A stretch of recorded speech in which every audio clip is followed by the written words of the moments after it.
So the Senate is about to pass their version of the House bill approving yet another billion in military funding for Israel. And Senator Bernie Sanders wrote a letter to Chuck Schumer supporting this funding, but calling on Congress to approve a matching $1 billion in reconstruction aid for Gaza. Now, here are a few things to keep in mind about all this.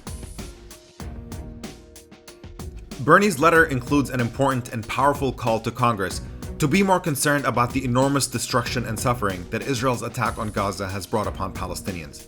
It spells out the destruction of 1,000 homes, the damage to dozens of schools and hospitals, and it says that it would be unconscionable and irresponsible to give Israel another billion while ignoring the people of Gaza.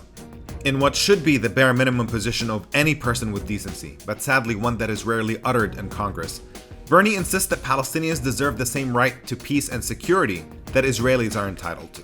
Now, of course, assisting with Gaza's reconstruction is important, because it makes a real difference in the lives of vulnerable people. But isn't there something grotesque in simultaneously providing military funding to the apartheid regime that is actively besieging and repeatedly destroying Gaza? You know, Palestinians are not victims of a natural disaster who are in need of charity. They are victims of oppression who are in need of freedom. And if we are going to live up to our moral responsibility of helping Palestinians rebuild the homes and schools and hospitals that Israel destroys, then why on earth would we give Israel more bombs to continue destroying Palestinian lives and livelihood again and again? Seems like we could just save ourselves the trouble by ending our support for oppression instead of enabling it and then providing aid to its victims. Bernie's letter called out the lie that anybody in Congress had proposed defunding Israel's Iron Dome, because the system is actually already fully funded. But that raises a better question. What on earth does Israel need another billion in military funding for? You know, Israel is a wealthy country with a GDP of nearly $400 billion, with universal health care and government-subsidized college. They certainly can buy their own weapons if they want to. And on top of that, Israel is already the largest recipient of US military funding, receiving $3.8 billion every single year. That's not just more US military funding than any other country receives on the planet, but actually more than all of them combined. And this massive military funding enables Israel's illegal occupation of the Palestinian territories and Israel's crimes against Palestinians, which include land theft and home demolitions and the indiscriminate bombing of civilian areas, the sniper shooting of unarmed protesters and medics and journalists, and the abuse of Palestinian children in Israeli military detention. The last thing we should be doing is giving another billion to apartheid.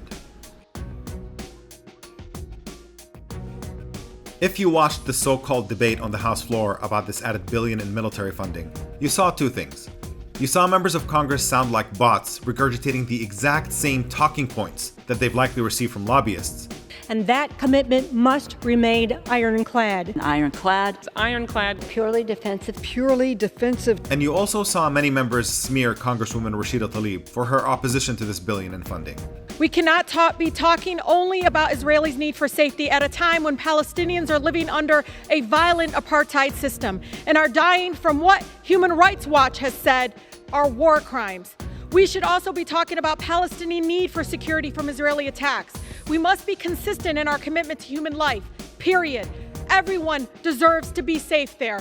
I cannot allow one of my colleagues to stand on the floor of the House of Representatives and label the Jewish democratic state of Israel an apartheid state. That's anti-Semitism. That is anti-Semitic. Anti-Semitic. Anti-Semites. Anti-Semitism. And what both of these things have in common is that they are manifestations of anti-Palestinian racism. Think about it.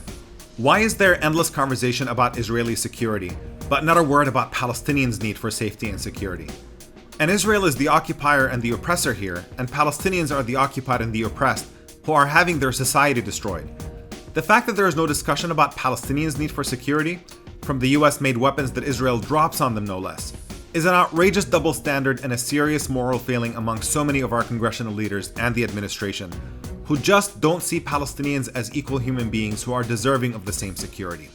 And the smears against Congresswoman Rashida Tlaib are no different. She is a Palestinian American who dared to simply repeat what every major human rights organization in the world has already documented about Israel's crimes against Palestinians. And for that, anti-Palestinian members of Congress got away with smearing her with false anti-Semitism charges with impunity. But all of this ugly and dishonest rhetoric will ultimately achieve nothing. It will leave us stuck in the ugly situation that we find ourselves in. The only productive way forward is through justice, and that requires us to start seeing and treating Palestinians like equal human beings who are deserving of the same dignity and security and freedom as everyone else in the world. And that's precisely why our military funding for Israeli apartheid must end.